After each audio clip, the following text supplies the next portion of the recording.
Hola amigos, ¿cómo están? Bienvenidos a nuestro programa Panorama Histórico del Cristianismo y estamos examinando los documentos del Nuevo Testamento y en esta ocasión concluimos el ciclo de las cartas de Juan estudiando la segunda y tercera carta de Juan. Vamos a repasar lo principal, lo esencial de estas muy breves cartas, tanto que ambas tienen casi la misma cantidad de versículos. Podrían haber entrado en una hoja de papiro, como era en la antigüedad, y todo esto lo queremos hablar a continuación. Vamos a ver entonces el marco histórico, primeramente, de la segunda carta de Juan.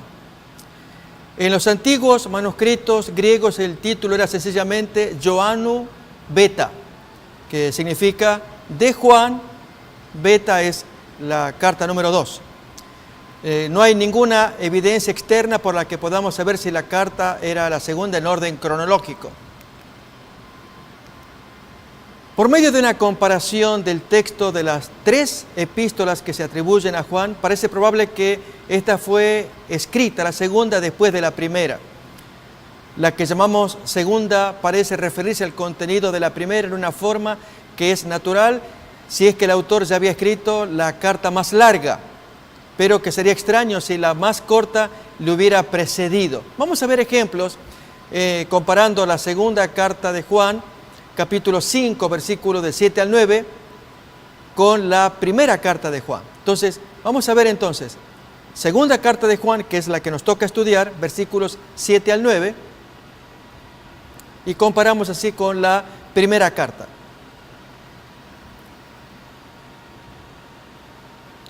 Porque muchos engañadores han salido por el mundo, que no confiesan que Jesucristo ha venido en carne. Quien hace esto es el engañador y el anticristo. Miremos todavía aún el versículo, muy bien, vamos a leer el 9 también. Ahí está. Cualquiera que se extravía y no persevera en la doctrina de Cristo no tiene a Dios. El que persevera en la doctrina de Cristo, ese sí tiene al Padre y al Hijo. Y a su vez comparémoslo con la primera carta de Juan. Esta fue la segunda. Bien, la primera, capítulo 2, versículos 4 al 5 y el 7, nos va a mostrar un lenguaje parecido al que acabamos de leer.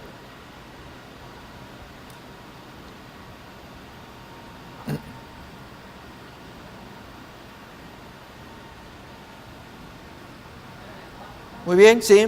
Primera de Juan, capítulo 2, versículos del 4 al 5. Haremos una comparación entre la segunda carta, que es nuestro tema de estudio, con la primera carta. El que dice yo lo conozco y no guarda sus mandamientos, el tal es mentiroso y la verdad no está en él. Pero el que guarda su palabra, en este verdaderamente el amor de Dios se ha perfeccionado. Por esto sabemos que estamos en él. Aún en el versículo 7. Hermanos, no os escribo mandamiento nuevo, sino el mandamiento antiguo que habéis tenido desde el principio. Este mandamiento antiguo es la palabra que habéis oído desde el principio. Y aún el 18. Ya es el último tiempo, y según vosotros oísteis que el anticristo viene. Así ahora han surgido muchos anticristos. Por esto conocemos que es el último tiempo. Bien, el concepto de anticristo aparece tanto en esta primera carta que acabamos de leer, como en la segunda que leímos hace un momento atrás. La cuestión de la paternidad literaria, esto es, si era de Juan, queda resuelta hasta cierto grado con las dos primeras palabras de la carta, cuando dice el anciano. Pero la identidad de quién sea ese anciano aún debe estudiarse. Vamos a leer el texto primeramente y hacer un análisis al respecto. Leemos entonces en la segunda carta de Juan el primer versículo.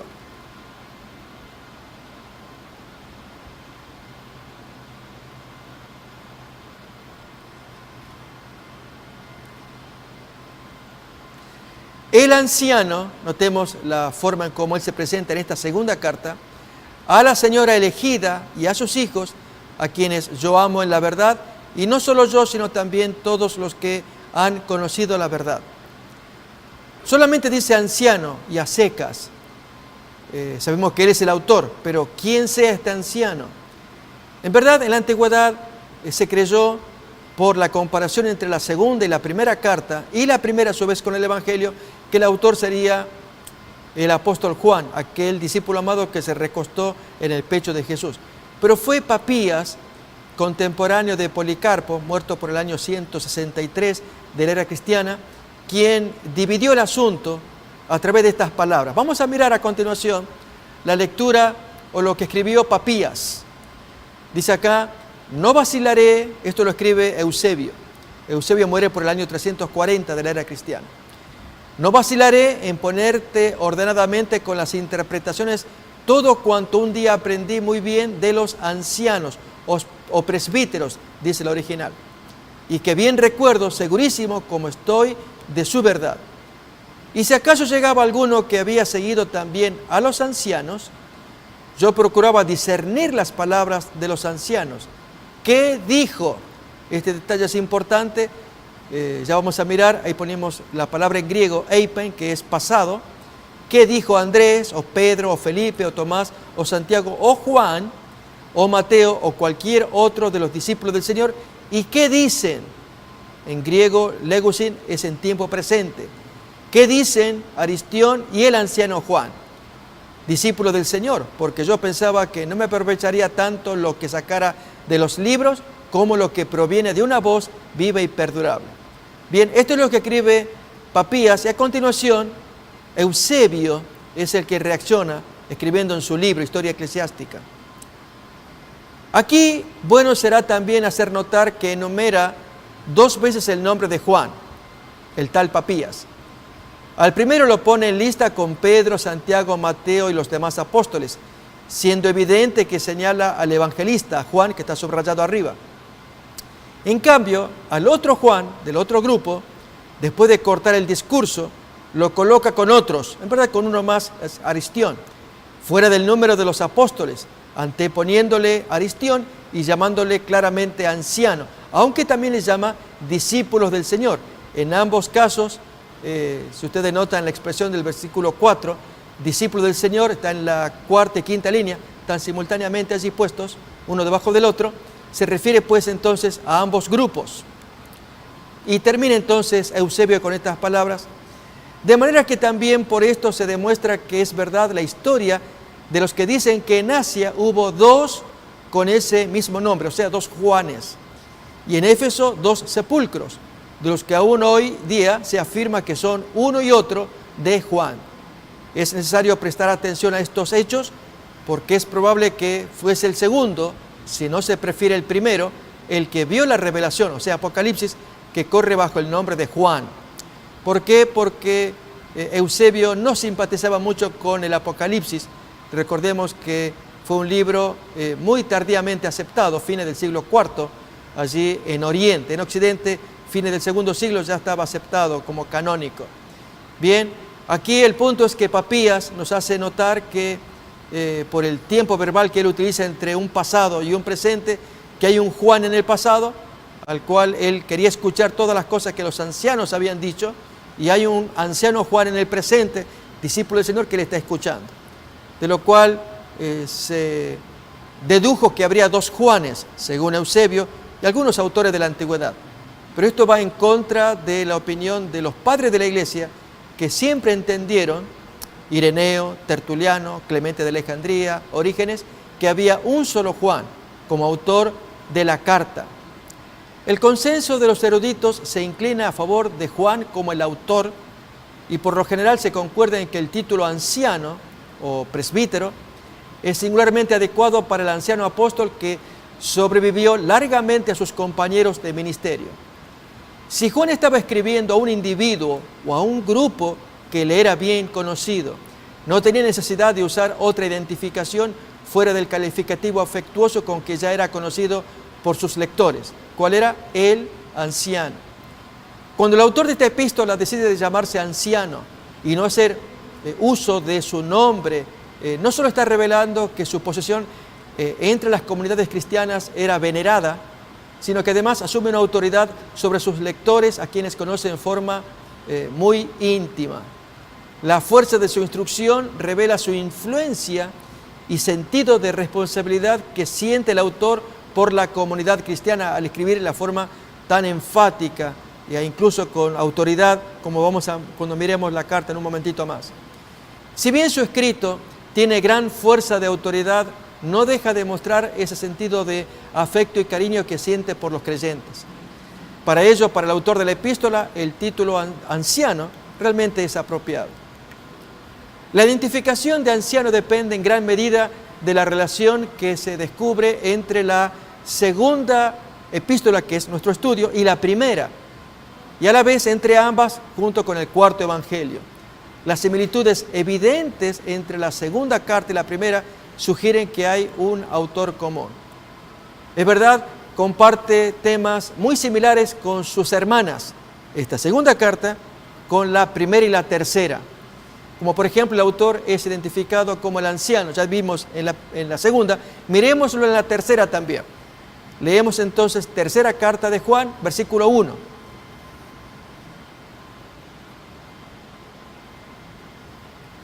Con esto se intenta ver que hay una paternidad común a las tres cartas. En los textos que vamos a mirar, similitudes de expresiones. Aquí, en la tercera carta, el anciano a Gayo, el amado a quien amo en la verdad. Mientras que en la segunda, que es el tema de estudio, era el anciano a la elegida o a la electa elegida o señora, a la elegida señora. Y ya vamos a ver quién podría ser esta señora. Más ejemplos, la voz anticristo, que ya miramos, pero repasamos, en la primera carta de Juan, capítulo 2, versículo 18, ya miramos esa expresión, 4:3 también, con la segunda carta, versículo 7. Vamos a mirar entonces, aprovechamos, primera de Juan, capítulo 2, 18, acerca del anticristo, que en el último tiempo oísteis que vendría, dice así el autor de la carta, la primera carta de Juan. Hijitos, ya es el último tiempo y según vosotros oísteis que el anticristo viene, así ahora han surgido muchos anticristos, por esto conocemos que es el último tiempo. Y a su vez, en la segunda carta, versículo 7, va a decir algo similar, por lo cual creemos que hay una relación entre ambas cartas, y incluso no solamente de autor, sino de tiempo, una carta muy cercana a la otra. Segunda carta, versículo 7. Porque muchos engañadores han salido por el mundo que no confiesan que Jesucristo ha venido en carne. Quien esto hace es el engañador y el anticristo. También el tema de la verdad y el amor aparece aún en las tres cartas. Miremos en 1 de Juan, capítulo 2, versículos 4 y 5. Estas expresiones, el amor y la verdad. El que dice yo le conozco y no guarda sus mandamientos, el tal es mentiroso y la verdad no está en él. Y en el 5 va a hablar acerca del amor. Pero el que guarda su palabra, en este verdaderamente el amor de Dios se ha perfeccionado. Por esto sabemos que estamos en él. Otro tanto ocurre en la segunda carta, los 3 primeros versículos. Nuevamente la verdad y el amor es lo primero que resalta allí en la forma en cómo el autor se expresa en esa carta. El anciano a la señora elegida o a la electa señora y a sus hijos, a quienes yo amo en la verdad. Y no solo yo, sino también todos los que han conocido la verdad. Versículo 2. A causa de la verdad, nuevamente aparece esa expresión, que permanece en nosotros y estará para siempre con nosotros. Y ahora va a hablar del amor. Sea con nosotros gracia, misericordia y paz de Dios Padre y del Señor Jesucristo, Hijo del Padre, en verdad y en amor. Y también la referencia, curiosamente, al papel y tinta en las 2 últimas cartas, lo menciona también. En segunda carta de Juan, versículo 12, lo leemos. Y en la tercera carta, en el versículo 13. Tengo muchas cosas que escribiros, pero no he querido hacerlo por medio de tinta y papel. Pues espero ir a vosotros y hablar cara a cara para que nuestro gozo sea cumplido o completo. Leemos ahí tinta y papel. Y ahora, en la tercera carta, versículo 13, tenemos otra vez la expresión tinta y papel. Lo que muestra que hay comunión de ideas y palabras en ambas cartas, aún en la primera. De modo de no es difícil reconocer una mano común, un autor común a las tres cartas. Yo tenía muchas cosas que escribirte, pero no quiero escribírtelas con tinta y pluma. Miramos ahí en esta tercera carta.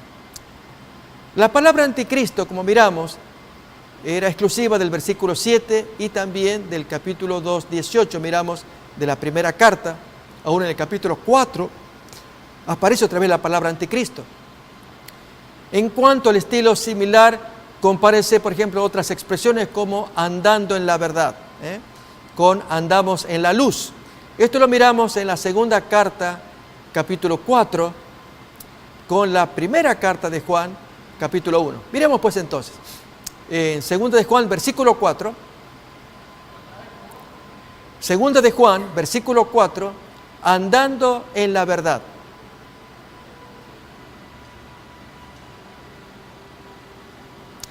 Mucho me regocijé porque he hallado a algunos de tus hijos andando en la verdad conforme al mandamiento que recibimos del Padre. Y ahora miremos la expresión andar en la luz de 1 de Juan, capítulo 1, versículo 7.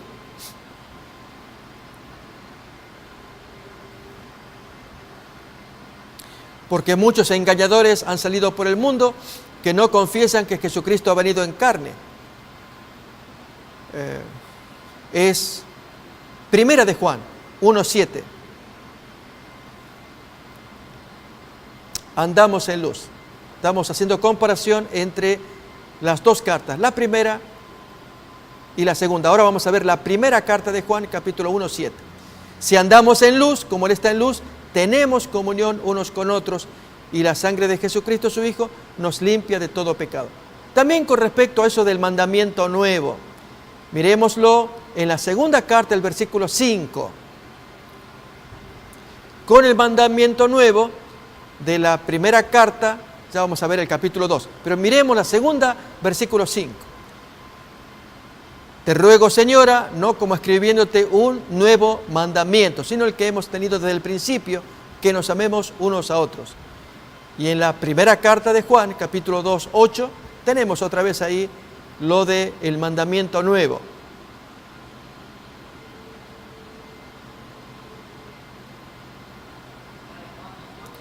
Primera de Juan 2:8, ahí tenemos el mandamiento nuevo.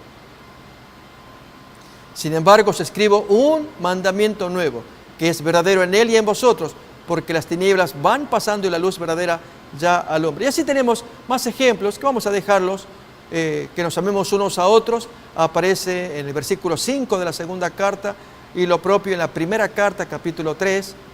Tienen al Padre y al Hijo, aparece en el versículo 9 de la segunda carta, y también en la primera carta, capítulo 5, donde dice que tienen al Hijo.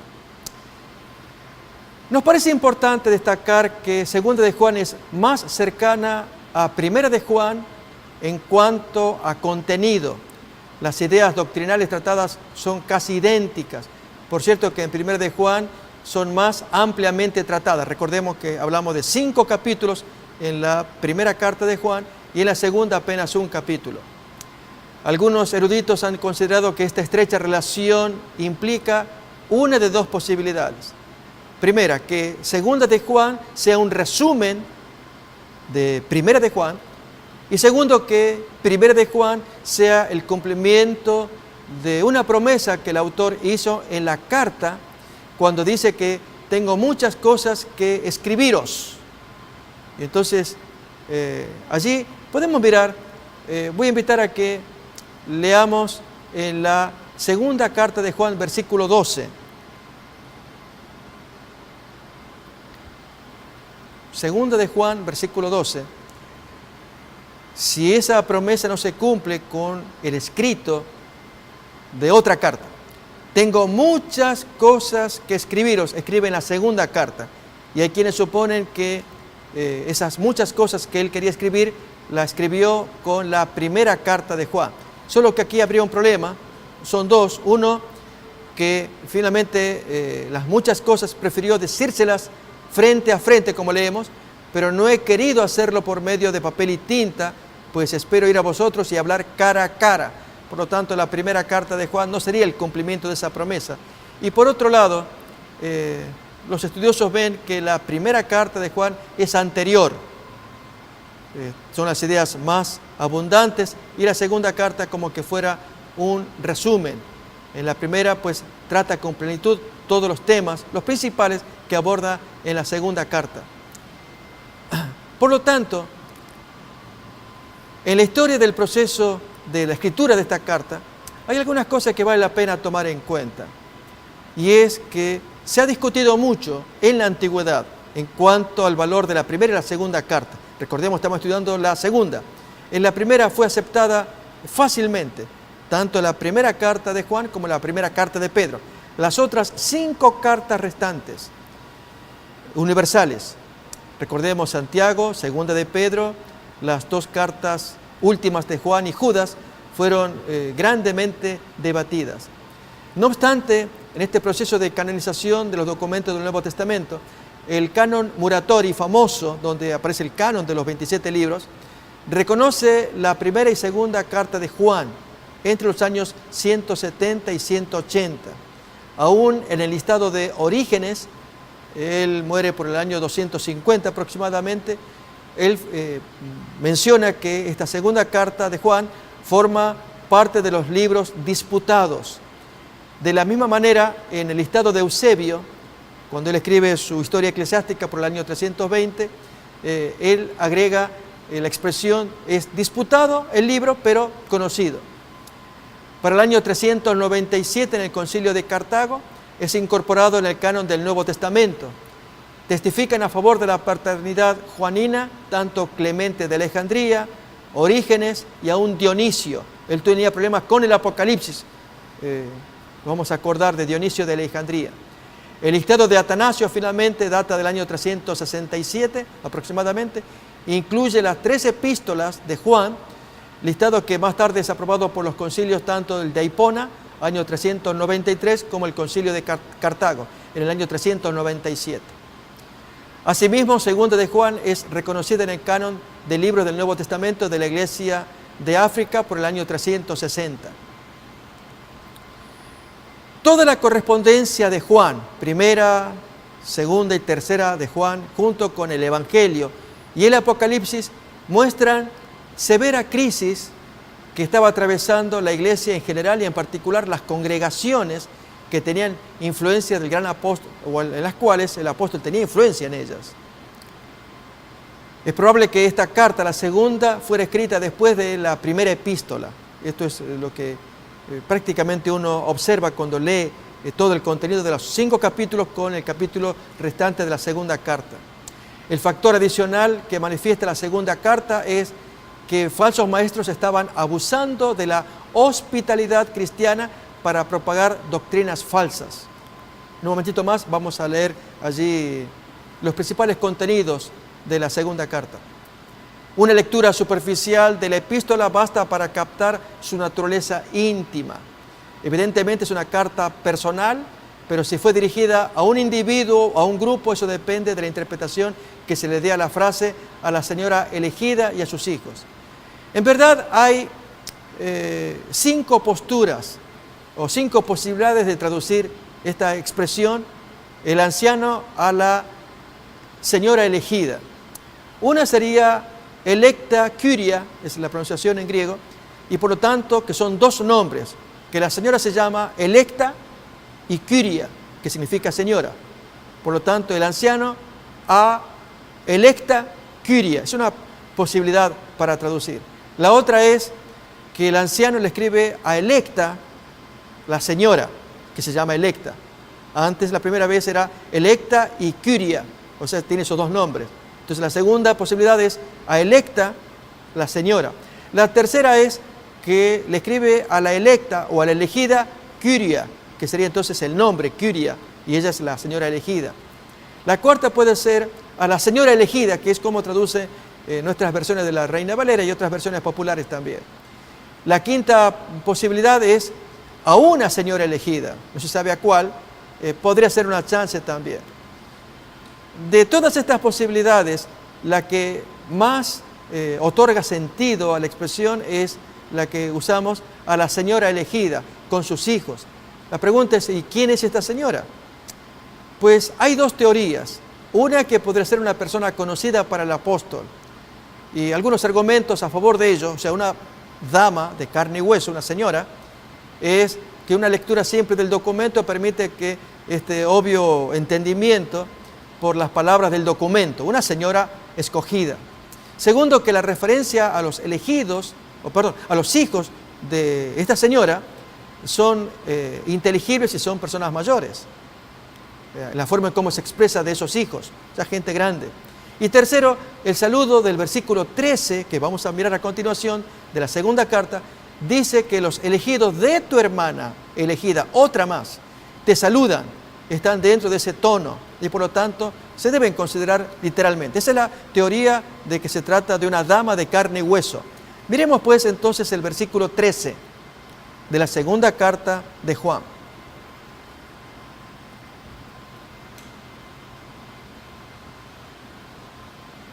Los elegidos de tu hermana, la elegida, te saludan. A ti, la electa Kyria, o sea, la señora elegida, la primera.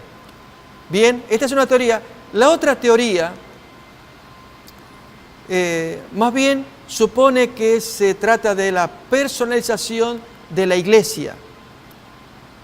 Es decir, sostiene que la señora elegida y sus hijos son una comunidad cristiana. Y los argumentos para ello son, primero, que no es una señora distinguida a la cual el apóstol le escribiera o manifestara su amor, sino a todos aquellos que son conocedores de la verdad, especialmente por el interjuego del pronombre entre tú y vosotros, que hace que la carta que aparecía personal al comienzo, con el transcurso, se diversifica para un grupo de personas o una comunidad. Por lo tanto, una comunidad que era conocida por muchos, ¿no? Lo que llamaríamos una iglesia. Segunda razón por la cual creemos que esta postura, la de la personificación de una iglesia o de la iglesia, no tanto de una señora distinguida, no hay menciones de nombres específicos, ni para ella, ni para sus hijos, ni para la hermana, ni para los hijos de esa hermana, como miramos hace rato en el versículo 13. Lo que indica que no estaba siendo dirigida hacia un individuo. Otra razón para creer que es una personificación de la iglesia es que el contenido central de la carta va más para una comunidad que para un individuo. Además, el uso prominente, como dijimos, del pronombre personal de la segunda persona, tú o aún vosotros, en vez del segundo pronombre personal tú, que al comienzo a la señora elegida, pero luego otra vez, como dije, se diversifica en tono plural para un grupo de personas, que es típico cuando uno se dirige a gente, a una comunidad o incluso a familias también, en lugar de un individuo. Además, la aplicación del nuevo mandamiento del Señor, referido en el versículo 5, leemos a continuación, tiene más aplicabilidad si se entiende en contexto de relaciones con una comunidad que más bien con una familia, la señora con sus hijos. Miremos entonces la segunda carta del versículo 5, el nuevo mandamiento refiriéndose más a una comunidad que a una familia. Y ahora te ruego, señora, no como escribiéndote un nuevo mandamiento, sino el que hemos tenido desde el principio, que nos amemos unos a otros. Notamos, la expresión señora bien podría entenderse como iglesia. Y además, como una razón adicional, no es la primera vez que se personifica a la iglesia en forma femenina, usando la expresión señora o esposa. Miremoslo, por ejemplo, en Efesios, esto ya con Pablo y aún con Pedro, capítulo 5, versículo 29 y siguientes. Ahí miramos cómo la comunidad, la iglesia, es personificada a través de una mujer. Porque nadie aborreció jamás a su propia carne, sino que la sustenta y la cuida, como también Cristo a la iglesia. ¿De qué modo?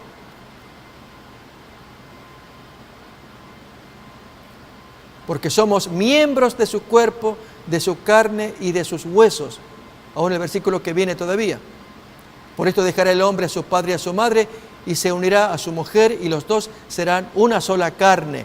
Usando el ejemplo del matrimonio, lo aplica a la iglesia y Cristo casado con su esposa, la iglesia, y nosotros los creyentes miembros de esa esposa, pero como una mujer, pero ahora habla de comunidad. Lo propio también miremos en 2 de Corintios, capítulo 11, versículo 2, y aún el 3, aparece la misma expresión también de usar a una mujer como personificación de una comunidad de creyentes. Porque os celo con celo de Dios, pues os he desposado con un solo esposo, para presentaros como una virgen pura a Cristo. Pero temo que como la serpiente con su astucia engañó a Eva, vuestros sentidos, notemos que habla en plural, a una comunidad de creyentes, sean de alguna manera extraviados de la sincera fidelidad al esposo, a Cristo, del versículo anterior. O también en 1 de Pedro, capítulo 5, versículo 13, otro ejemplo más también. 1 de Pedro, capítulo 5, versículo 13. Con ello miramos que el espíritu tierno que tiene el apóstol y amante y la belleza de la intimidad espiritual que podía existir entre los hermanos en la fe de la iglesia primitiva, como leemos acá. La iglesia que está en Babilonia o en Roma, elegida juntamente con vosotros, y Marcos, mi hijo, os saludan. Notemos que allí se utiliza la figura de una mujer, Babilonia, como una iglesia. Y entonces esta forma de expresarse como una señora elegida muestra el trato afectuoso que había entre los hermanos.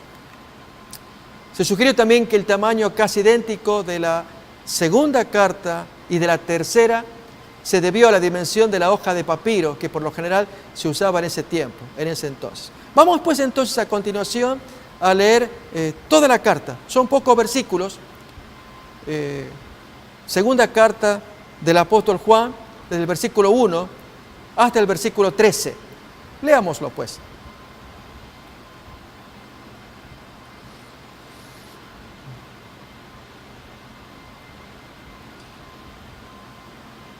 El anciano a la señora elegida, a la electa Kyria, habíamos leído del griego, y a sus hijos, a quienes yo amo en la verdad, y no solo yo, sino también todos los que han conocido la verdad.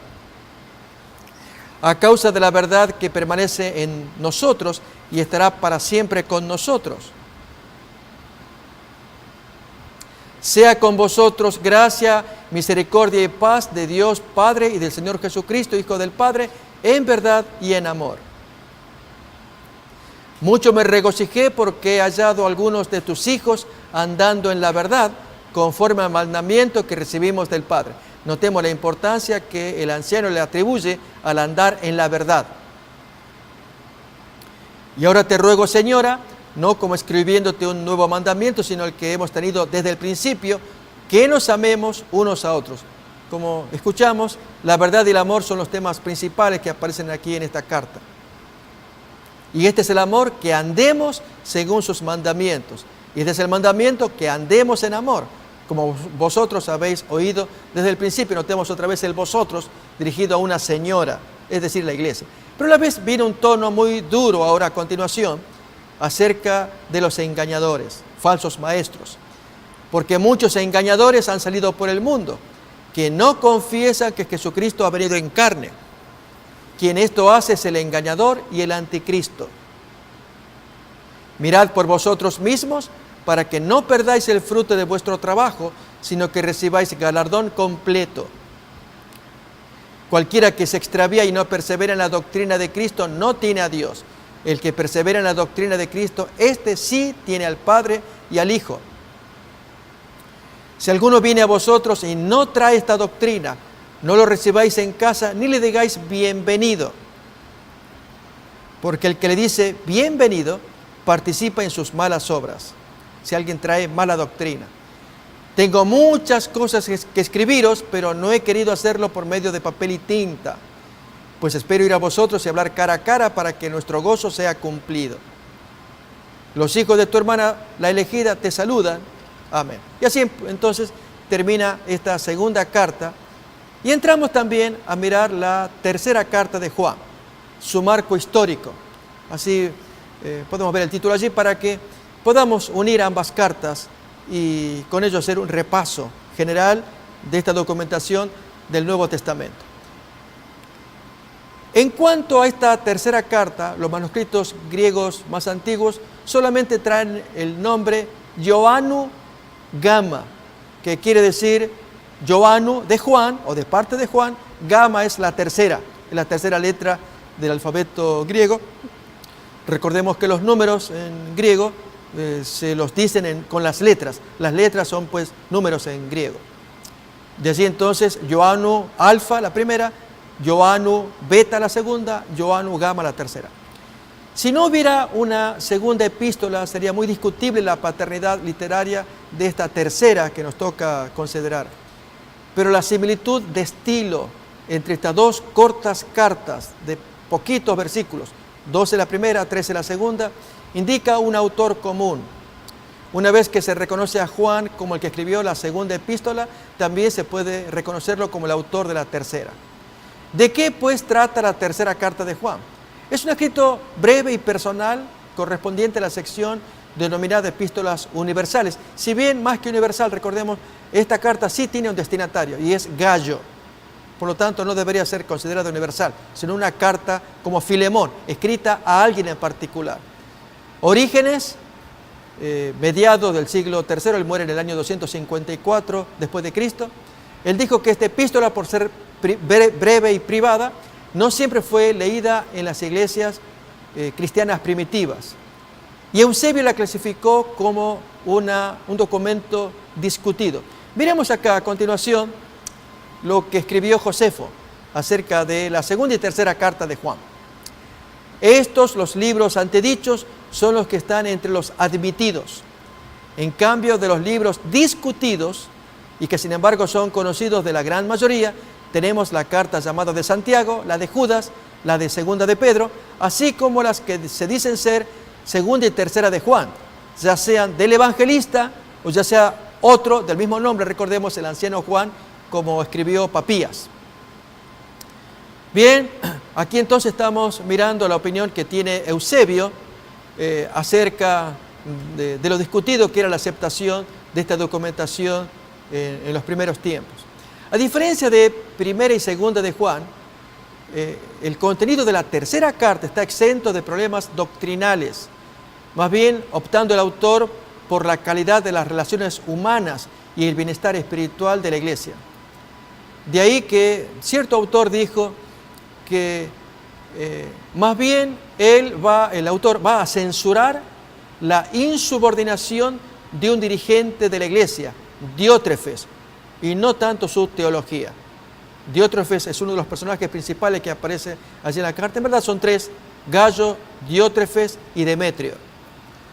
Aunque Juan no había participado directamente en la fundación de estas iglesias, sino más bien recordemos que fue Pablo de acuerdo a Hechos de los Apóstoles, no es menos cierto que él se hubiera convertido en una especie de sostenedor natural de las iglesias del Asia Menor, a fin de no perder las cosas en que hemos trabajado, como cuenta en la segunda carta, versículo 8.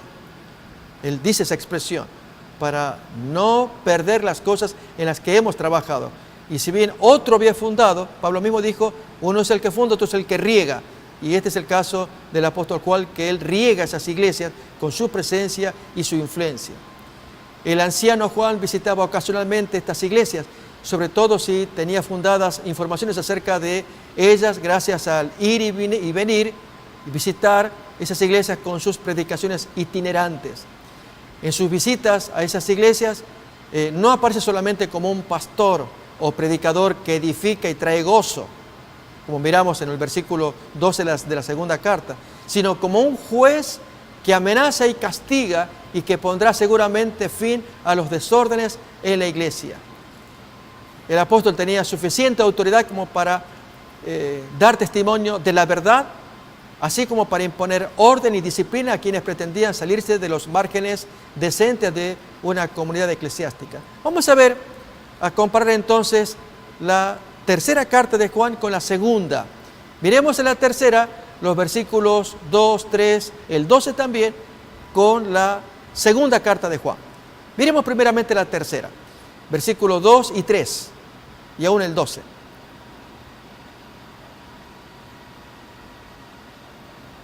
Amado, yo deseo que tú seas prosperado en todas las cosas y que tengas salud así como prospera tu alma. Pues mucho me regocijé cuando vinieron los hermanos y dieron testimonio de tu verdad, de cómo andas en la verdad. Recordemos, esta expresión va a campear aún en las 3 cartas, la palabra verdad y amor.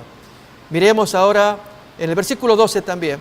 Todos dan testimonio de Demetrio, el tercer personaje agradable, y aún la verdad misma, y también nosotros damos testimonio, y vosotros sabéis que nuestro testimonio es verdadero. Y ahora comparémoslo con la segunda carta de Juan, versículos del 2 al 4. Recordemos que él va a imponer disciplina. Esto lo vamos a mirar un poquito después por el caso de Demetrio. Segunda carta de Juan, versículo 2 en adelante. A causa de la verdad que permanece en nosotros y estará para siempre con nosotros, sea con vosotros gracia, misericordia y paz de Dios Padre y del Señor Jesucristo, Hijo del Padre, en verdad y en amor. Mucho me regocijé porque he hallado a algunos de tus hijos andando en la verdad. Recordemos que es la forma como se expresa en la tercera carta a Gallo, diciendo prácticamente las mismas palabras. Vamos a ver entonces, vamos a hacer una lectura de la tercera carta de Juan. Vamos a leerla y a comentar también. Gallo, el primer nombre citado, es un colaborador útil en la iglesia local que se supone de las iglesias del Asia Menor. No sabemos cuál de ellas. Algunos suponen que podría ser Éfeso, que fue la iglesia final a donde terminó Juan su ministerio y su vida también. Gallo pues es un cristiano agradable, alabado por su bondadosa hospitalidad con los maestros itinerantes. Miremos pues entonces a Gallo en el primer versículo del capítulo 3 de la tercera carta de Juan. Primer versículo. El anciano a Gallo, el amado, a quien amo en la verdad, y los siguientes versículos. Amado, yo deseo que tú seas prosperado en todas las cosas y que tengas salud, así como prospera tu alma. Notemos allí el deseo que tiene Juan de que el hombre prospere en 2 ámbitos muy importantes. La salud, salud física, y también la salud del alma, la salud psicológica, mental, espiritual. Que la persona goce de esta salud y que prospere en todo lo demás. Notemos todavía cómo sigue el versículo. Pues mucho me regocijé cuando vinieron los hermanos y dieron testimonio de tu verdad, de cómo andas en la verdad. No tengo yo mayor gozo que el oír que mis hijos anden en la verdad. Y entonces con ello considera a Gallo como un hijo espiritual. Amado, fielmente te conduces cuando prestas algún servicio a los hermanos, especialmente a los desconocidos, de lo cual vamos a leer en un momento más, de la práctica que había a fines del primer siglo, principios del segundo, acerca de recibir a aquellos predicadores itinerantes. Y Gallo era hospitalario con los tales. Leemos todavía más, no así Demetrio, versículo 6 todavía, los cuales han dado ante la iglesia testimonio de tu amor, esos desconocidos que aparecen en la iglesia, y harás bien en encaminarlos como es digno de su servicio a Dios para que continúen su viaje, porque ellos salieron por amor del nombre de Él, sin aceptar nada de los gentiles. Nosotros pues debemos acoger a tales personas para que cooperemos con la verdad. Hasta aquí pues estamos mirando el trato que tanto Gallo como Juan darían a aquellos predicadores, maestros itinerantes que aparecen, desconocidos, a los cuales se los trata amablemente, dándoles recepción, escuchando su mensaje, solo que hay una carta posterior, ya vamos a mirarla, donde da consejos adicionales de cómo tratar a esa gente, porque había mucho peligro con los maestros engañosos. Bien, sigue todavía más la carta.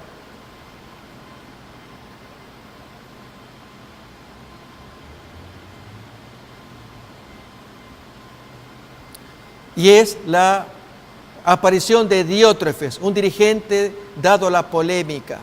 Yo he escrito a la iglesia, pero Diótrefes, al cual le gusta tener el primer lugar entre ellos, no nos recibe. Cuando dice yo he escrito a la iglesia, uno se preguntaría, ¿qué escritura sería esa? ¿Sería la segunda carta, donde le escribe a la electa Quiria, a la elegida señora? sería la primera carta, no queda claro, hay discusión. Lo importante es que seguramente no serían esas las 3 únicas cartas que el apóstol Juan escribiera. Seguramente habría más, pero estas son las que sobrevivieron y las que están puestas como autoritativas para indicar cuáles son los pensamientos del autor de toda la Biblia, el Espíritu Santo. Pero miremos más cómo sigue el comportamiento de Diótrefes.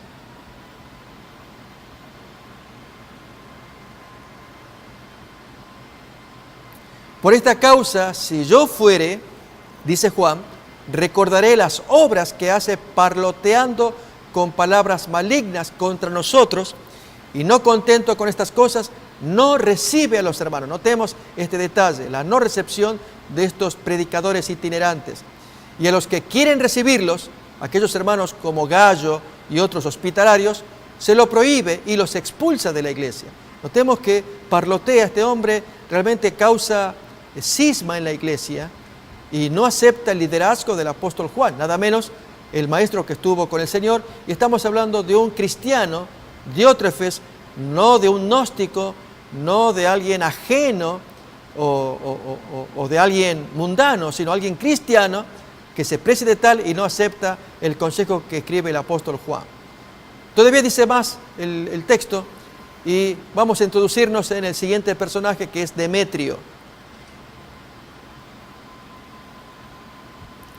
Amado, le escribe Juan a Gallo, no imites lo malo, sino lo bueno.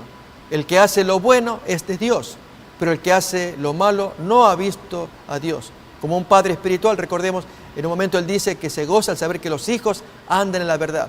Pues como tal, como un padre espiritual, le escribe con confianza, como anciano a la vez, a Gallo. Y miremos cómo sigue la carta.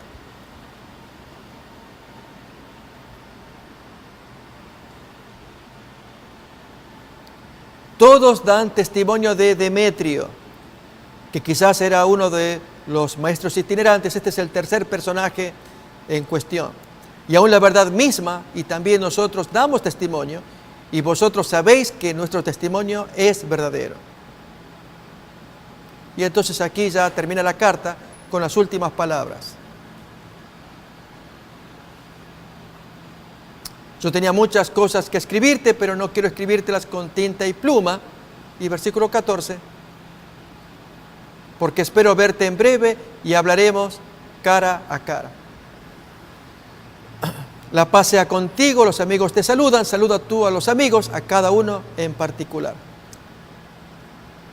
En resumen, el cuadro que se deduce por lo que se escribe en esta tercera carta de estos 3 personajes nos presenta una evolución que hay en la iglesia cristiana, y mayormente con la presencia de los visitantes y cómo debieran ser estos tratados.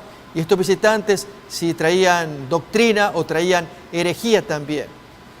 Esta epístola fue escrita después de la segunda y por lo tanto más cerca de la muerte de Juan. Vamos a ver el problema de los predicadores itinerantes. Queremos dedicar unos minutos a ello.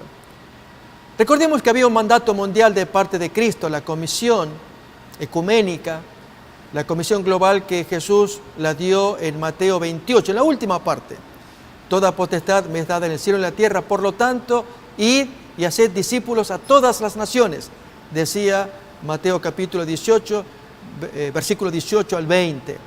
Además de las misiones específicas que él dio a los 12 y a los 70. Vamos a ver acá los textos en Mateo capítulo 10, versículos 5 al 7, cuando da una misión a los 12 y luego a los 70.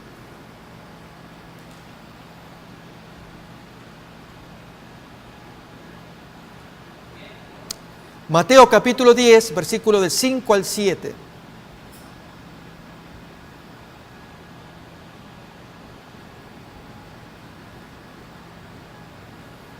A estos 12 envió Jesús y les dio instrucciones diciendo: por camino de gentiles no vayáis y en ciudad de samaritanos no entréis, sino id antes a las ovejas perdidas de la casa de Israel. Y yendo a predicar diciendo: el reino de los cielos se ha acercado. Y sigue todavía más el contenido de la misión que encargara a los 12, y a los 70 también lo propio. En Lucas capítulo 10, los 2 primeros versículos, nos habla. Por lo tanto, no era extraño que ese mandato de esparcir el mensaje lo trajeran estos predicadores itinerantes de fines del primer siglo, y que Diótrefes pues resistía. Quizás Demetrio era uno de ellos, y que Gallo, como anfitrión, pues lo recibía, y recibía a otros predicadores de buena gana. Miremos entonces la comisión dada a los 70, esto es Lucas capítulo 10, versículos 1 al 2.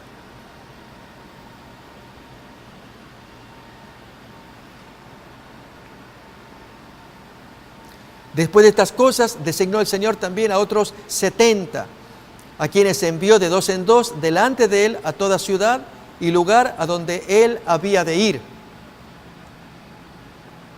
Y les decía: la mies a la verdad es mucha, mas los obreros pocos. Por lo tanto, rogad al Señor de la mies que envíe obreros a su mies. Aún leemos el versículo 3. Tiene gran parecido con la comisión dada a los 12.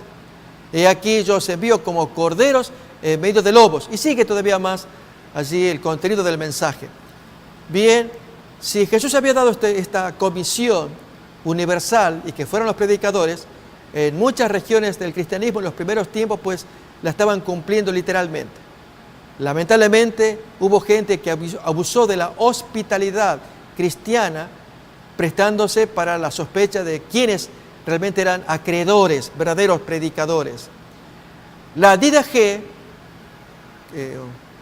se dice en griego, es la enseñanza de los apóstoles en español, es un manual de instrucciones cristianas de fines del primer siglo, que casi entró en el canon. Hubo quienes defendían este escrito de unos cuantos capítulos, 16, que entrara como canónico en el Nuevo Testamento, contemporáneo del Apocalipsis también, quizás menos de 10 años después. Y sin embargo, la carta tiene contenido que en muchos sentidos se aparta del Nuevo Testamento, como el bautismo, mojando la cabeza y asuntos por el estilo. Pero vamos a ver en esta didache el tratamiento a quienes eran visitantes. Para ello, miremos la carta aquí en el capítulo 11. Ahí la tenemos en pantalla para leerla. A todo aquel que venga y enseñe todas estas cosas, dice la didache, data del año 100 aproximadamente de la era cristiana, que enseñe todas estas cosas que se han dicho antes, recibidle. Pero si el maestro es él mismo corrupto y enseña doctrina diferente para la destrucción de estas cosas, no le escuchéis. Pero si es para el aumento de la justicia y el conocimiento del Señor, recibidle como al Señor. Pero con respecto a los apóstoles y profetas, que en ese tiempo se decía así, aquellos que eran visitantes, algunos eran reconocidos como apóstoles, acordémonos de Bernabé, por ejemplo, Silas, obrad con ellos en conformidad con la ordenanza del Evangelio, que todo apóstol cuando venga a vosotros sea recibido como al Señor. Pero no se quedará más de un solo día, o si es necesario, un segundo día. Pero si se queda 3 días, es un profeta falso. Cuando se marche, que el apóstol no reciba otra cosa que pan, hasta que haya cobijo. Pero si pide dinero, es un falso profeta. Y al profeta que hable en el Espíritu, no lo probaréis ni lo discerniréis, porque todo pecado será perdonado, pero este pecado no será perdonado si ustedes disciernen que habla en el Espíritu Santo. No obstante, no todo el que habla en el Espíritu es un profeta, sino que solo el que tiene los caminos del Señor. Por sus caminos, pues, será reconocido el profeta falso y el profeta verdadero. Y ningún profeta, cuando ordenare una mesa en el Espíritu, comerá de ella, pues de otro modo es un falso profeta. Y todo profeta que enseñe la verdad, si no hace lo que enseña, es falso profeta. Y ningún profeta aprobado y hallado verdadero que hace algo como un misterio externo típico de la iglesia, y con todo no se enseña a hacer todo lo que él hace, que no sea juzgado delante de vosotros, porque tiene su juicio en la presencia de Dios. Porque de la misma manera también hicieron los profetas en los días de antaño. Y todo aquel que diga en el Espíritu, dadme plata u otra cosa, no le escuchéis, que buen consejo sería aplicarlo en los tiempos modernos acerca de predicadores, reverendos y apóstoles que andan recaudando dinero. Se ven esto en predicaciones modernas de las megas iglesias y por el estilo. Pero si os dice que deis en favor de otros que están en necesidad, que nadie les juzgue. Con esto, amigos, queremos decirles que era el sentir de la Iglesia apostólica en los primeros tiempos. Allí los cristianos vivían de esta manera, creyendo, sospechando, dudando, probando también según los casos. Bien, esta es el sentir de la tercera carta de Juan, muy próxima al fallecimiento del apóstol. Con esto, queridos amigos, culminamos la presentación, la introducción a la segunda y tercera carta de Juan, y de parte del Panorama Histórico del Cristianismo, les decimos con el subtítulo que ustedes pueden ver allí, está la grabación de lo que hoy escuchamos, que nos encontraremos en la siguiente exposición. Y hasta entonces, muchas gracias. Proyecto OLAN, una red de canales de televisión que transmitirán vía satélite las 24 horas al día, los 365 días al año, presentando el mensaje de los tres ángeles, la verdad presente y la reforma pro salud, llevando un mensaje de esperanza a tu hogar en un mundo lleno de conflictos, predicando de diferentes partes del mundo con una sola visión: anunciar que Cristo viene pronto.